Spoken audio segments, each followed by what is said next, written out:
कोण समजते स्वतःला? ती तुळस सुकली होती. गप्प बस. फक्त तोंडातनं एक शब्द काढू नकोस. जास्त माज आलाय का तुला? मी फक्त बस. पाणी. नोकर आहेस, नोकरासारखी राहा. मालकीण बनायला जाऊ नकोस. माझ्या अंगणातली तुळस सुकली तरी चालेल, सुकून मेली तरी चालेल, पण तू पाणी घालायचं नाहीस. मी मालकीण आहे. काय करायचे ते मी करेन. कळलं? चल निघ.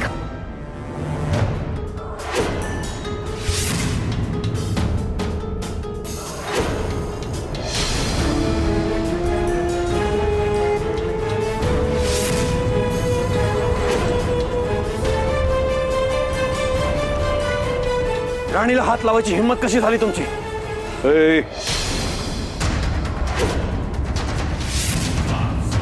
आवाज खाली. माझ्या सुनेशी या सुरात बोलायचं नाही. मी खपवून घेणार नाही. आपली पायरी वळकून राहायचं. ऐकलत का दादासाहेब काय म्हणाले? आम्ही मालक आहोत आणि तुम्ही नोकर. त्यामुळे लायकीतच राहायचं.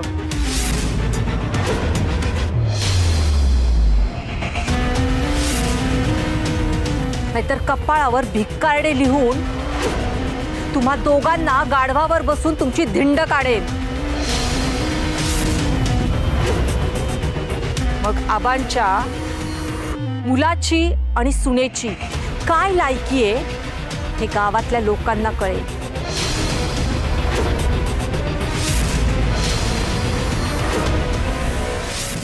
एवढ्या चढायला काय झालंय उर्मिलाताई? मी फक्त तुळशीला पाणीच तर घातलंय. सुकत होती ती, म्हणून मी फक्त पाणी घातलं ती. आणि एक सांगू का, दारातली तुळस अशी सुकू द्यायची नसते. ज्या घराच्या दारात तुळस असते ना, त्या घरात लक्ष्मीचा वास असतो. तिथं भांडण तंटा होत नाही. हो ना, पण तुमच्यासारखी दरिद्री लोक जिथे राहतात त्या घरामध्ये भांडण होणार.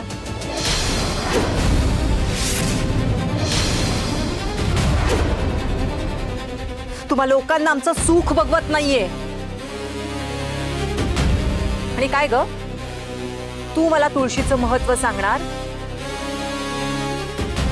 माझ्या पुढ्यामध्ये उभा राहून ज्ञान पाजळण्याआधी जरा विचार करायचा होतास.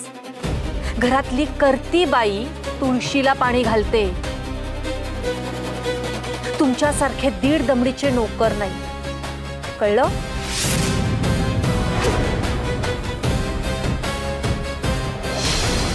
आणि काय हो, तुम्ही तुमच्या सुनेला काही शिकवलंत का?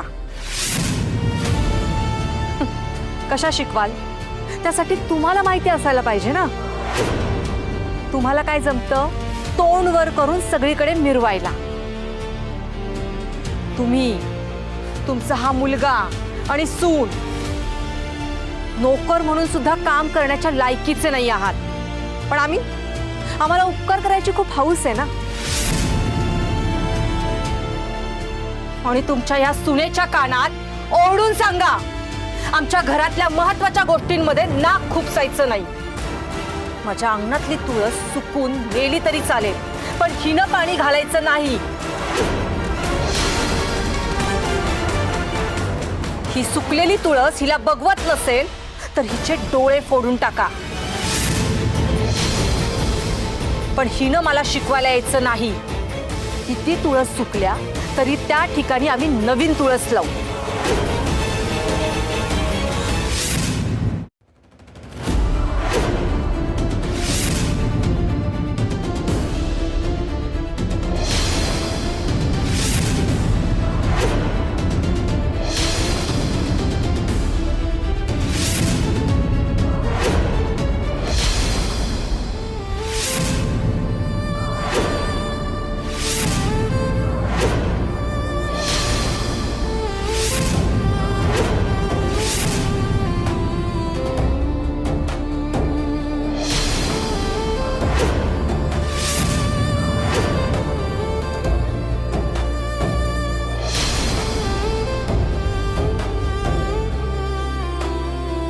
जा गार्डन मधून नवीन तुळस घेऊन ये.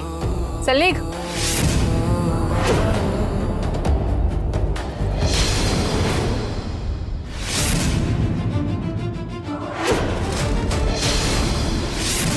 रत्नाई या इथे.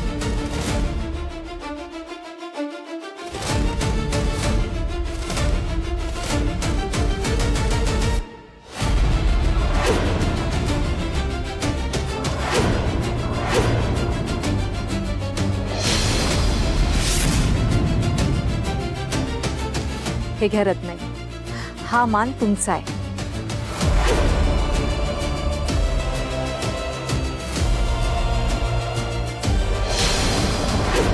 तुळशीचं रोप तुम्ही लावा. या. आणि हो, ह्या घराची मालकीण मी आहे, त्यामुळे तुळशीला पाणी मीच घालणार, फक्त मी.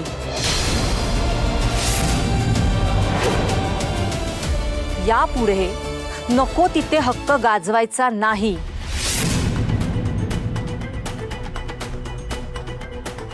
आणि सांगून सुद्धा जर पुढे पुढे केलं तर गेटच्या बाहेर फेकून देईल. कळलं?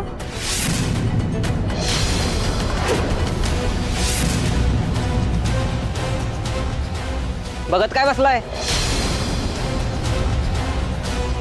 चला निघा.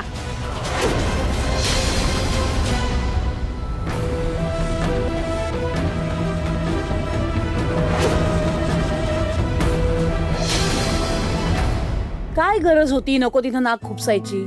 तिच्यामुळे सगळ्यांचा अपमान झाला. राणी काय वाईट करत होती? उलट तिने पुण्याचंच काम केलंय. त्या उर्मिला वहिनींनी तुला ढकलायची ना काही गरज नव्हती. तर ऑलरेडी सगळं फ्रॉड करून घेतलंय आपल्याकडनं आणि वरून आपल्यावरच रुबाब दाखवतायत. दाखव.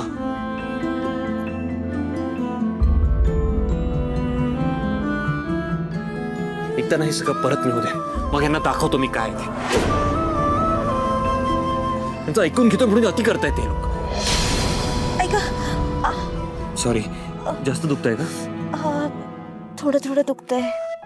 ना थोडं सहन कर, होईल ते बरं. दुखतंय हो सर. दुखतंच अजून पण. एक मिनिट.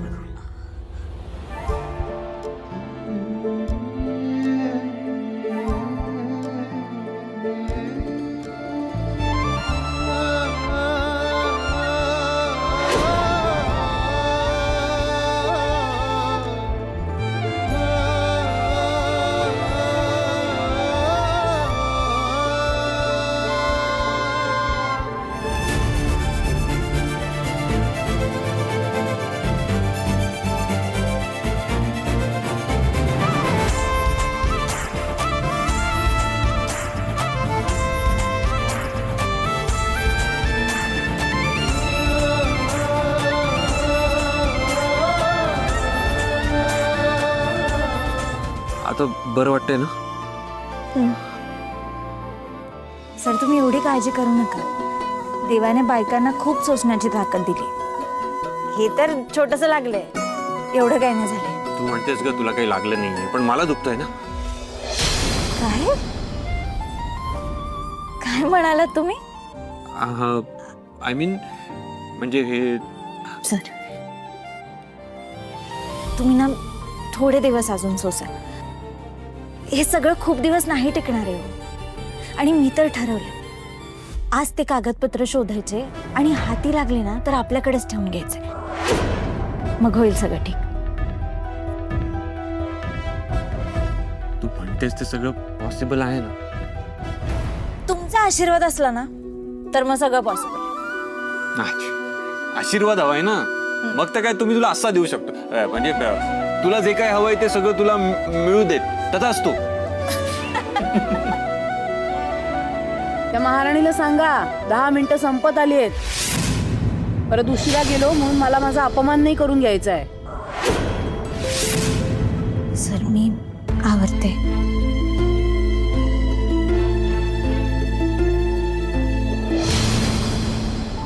प्लीज प्लीज म्हणते मॅडम, ऐका ना माझं, करा एवढं. हे बाई, मी आता तुझं काही ऐकणार नाहीये.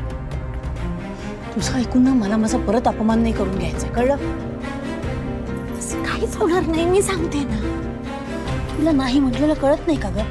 आपल्या हातचं जे निघून गेले ते जर परत मिळवायचं असेल तर एवढं तर आपल्याला करावंच लागेल ना, थोडं सहन करावं लागेल. हे बघा ऐका, सोपं आहे एकदम, काही अवघड नाही. अहो तुम्हाला जमतं, तुम्ही रोजच करताय.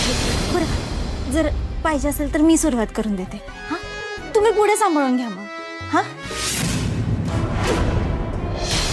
उर्मिला ताई पण आल्या, जा ना. अगं काय गे, इथे येताना काय म्हणाली होतीस मला की सगळी कामं तू करणार म्हणून, मला एकही काम करावं लागणार नाही. पण इथे काय होतंय, सगळी मेहनतीची कामं मलाच करावी लागतात. हा मग तुम्हाला काय वाटतं, तुम्ही एकटाच मेहनतीचं काम करताय का? बाईच माझी कामं करून बघा जरा. तुमची काय अपेक्षा आहे की मी माझं काम करून तुमचे सुद्धा काम करायचं का? तुझ्याकडनं कुठल्या अपेक्षा ठेवायला मी काय मूर्ख आहे का? पण माणसाने निदान दिलेला शब्द तरी पाळावा ना. पण तू काय केलंस, आबांना आणि मला फसवून आणलंस आणि इथे कामाला झुंपलंस. कुठल्या जन्माचा बदला घेतेस ग? अरे वा, चांगलीच भांडणं चालली आहेत की यांच्यात. मज्जा येते बघायला. उर्मिला, जरा आणखीन तडका द्यायला हवा. अहो पण सगळं काम मी कसं करणार? ते काय मला माहित नाही, तुला करावंच लागेल. आणि जर जमत नसेल ना तर माझ्या इंद्राच्या आयुष्यातनं निघून जा कायमची. काय चाललंय?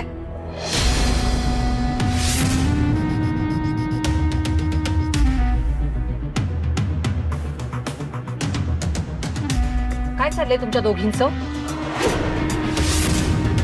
ज्याने त्याने ज्याला त्याला जी जी कामं दिली आहेत ना तीच करायची. हो मग काय, मी सुद्धा हेच सांगते त्यांना. पण नाही, त्यांची अपेक्षा की मी त्यांचं सुद्धा काम करावं. अजून मला वरचं सुद्धा झाडून काढायचंय. जाऊ द्या, मी जाते वरती झाडू मारायला. घरात खूप कामं पडली आहेत. चला पटापटा कामं करा. तुम्ही ना सगळ्यात आधी झाडांना पाणी घाला आणि मग त्यानंतर माझी रूम साफ करा. आणि मग ही कामं झाली की बंगल्यातले सगळे बाथरूम साफ करून घ्या. हो, तोंड काय बघत बसलाय? निघा, कामं करा. मग उर्मिला, हे जे हातात काम घेतलंय ते काय इथेच ठेवू का? आधी ही कामं उरका, मग बाकीची कामं करायला लागा.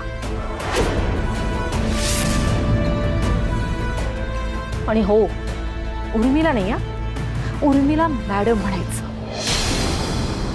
हा मालती महाडिकचा माज इथे नाही, तिकडे झोपडीत दाखवायचा.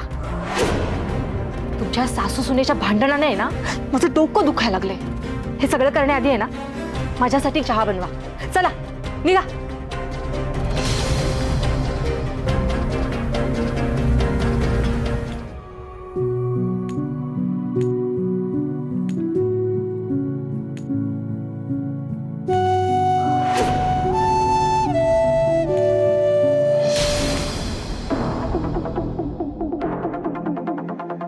उभा राहायचा पगार नाही देत मी. हे दगड उचलायचे, सिमेंटची पोती न्यायची आहेत. कामाला लाग. हे माझं काम नाहीये, नाही करणार मी. अच्छा,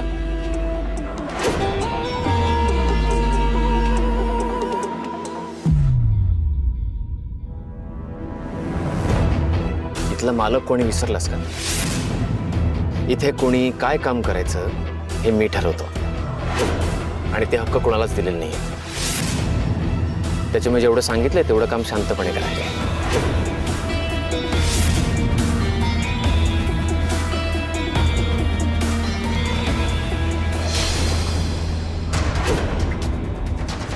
किती लाचार झालास रे तू.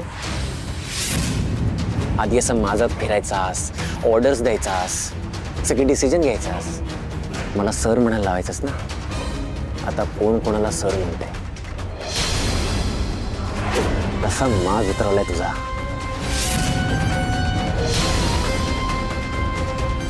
छान छान कपड्यात, सुटाबुटात फिरणारा इंद्रा कसा भिकारी दिसतोय आज. ए इंद्रा, तुला काम आवडतंय का? मजा येते? हे बघ, तू कामाची मजा घ्या, कारण तुला मी असाच आयुष्यभर पपेट बनवून ठेवणार आहे. जा काम कर.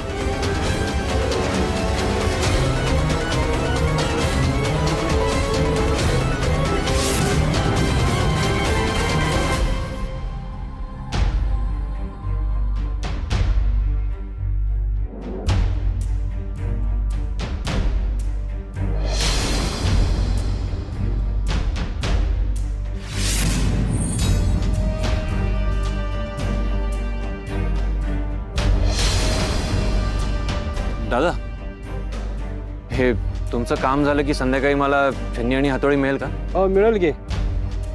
थँक्यू.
वहिनी, मी माझे इयरफोन्स दादाला दिले होते. कुठे ठेवलेत त्याने?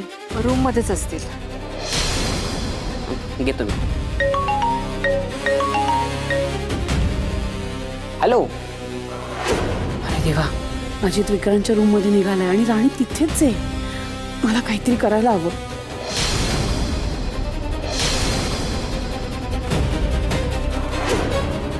कागदपत्र इथे पण नाहीयेत, मग कुठे असतील?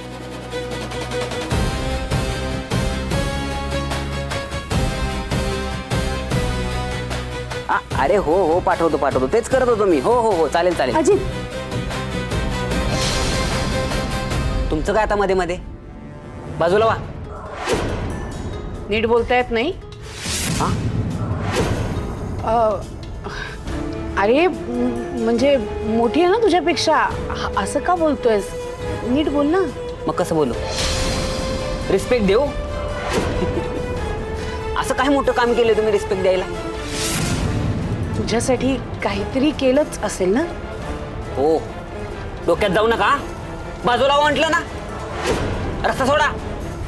हो, सोडते रस्ता. चिडतोयस कशाला?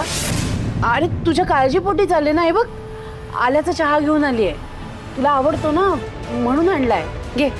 नंतर घेईन मी. नंतर थंड होईल ना. म्हणजे आता गरम गरम आहे तर पिऊन घे ना, घशाला बरं वाटेल. घे. म्हणजे जोपर्यंत मी चहा घेणार नाही तोपर्यंत तुम्ही माझ्या डोक्यावर बसणार? हो. हा? नाही म्हणजे चहा घे ना तू. द्या इकडे.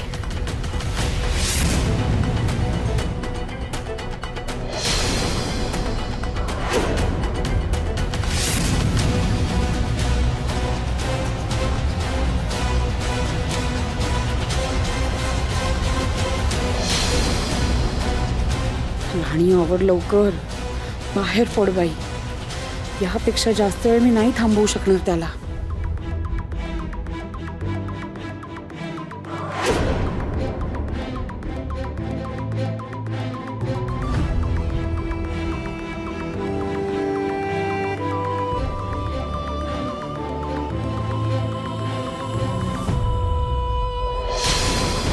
इथे कुठंच पेपर नाहीयेत, ह्याचा अर्थ विक्रांत सरांनी रूम मध्ये पेपर ठेवलेच नाहीयेत. पण आता दुसरीकडे कुठे ठेवले असतील?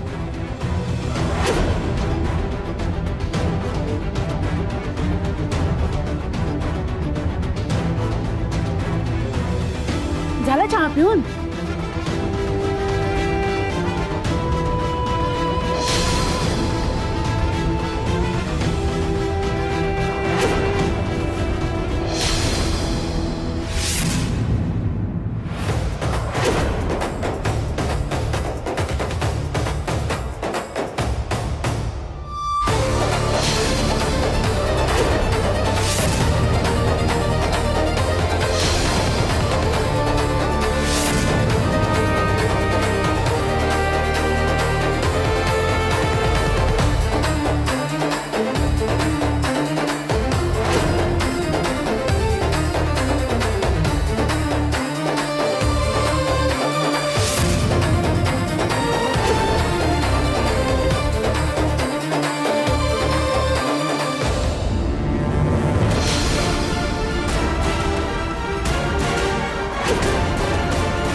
अजित दादा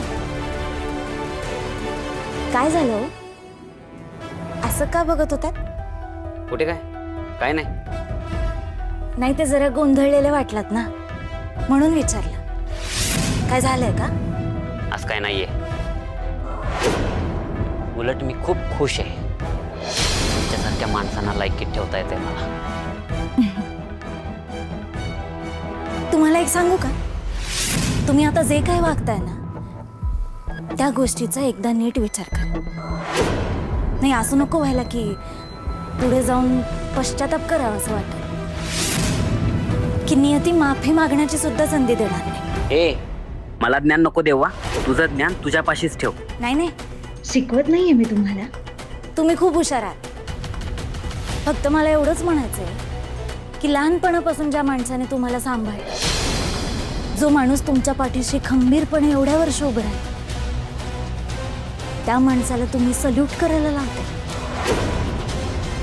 ह्याचा थोडा विचार करा. आणि अहो तुमचे बाबा आज आले. एवढे वर्ष ते कुठं होते, त्यांनी काय केलं, हे प्रश्न विचारलेत का तुम्ही त्यांना? त्यांचं जर तुमच्यावरती एवढं प्रेम होतं तर ते एवढे वर्ष का नाही आले तुम्हाला भेटायला? ए माझ्या बाबांनी मला सगळं खरं खोटं सांगितलंय. जास्तीचं बोलू नको. आणि मला माझ्या बाबांशिवाय कोणी नको आहे.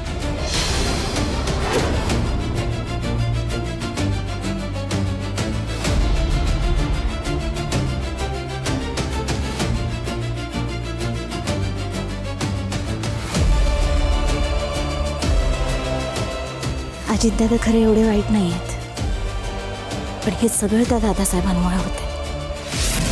एकदा का त्यांचा सोक्षमोक्ष लावला ना तर सगळं ठीक होतं.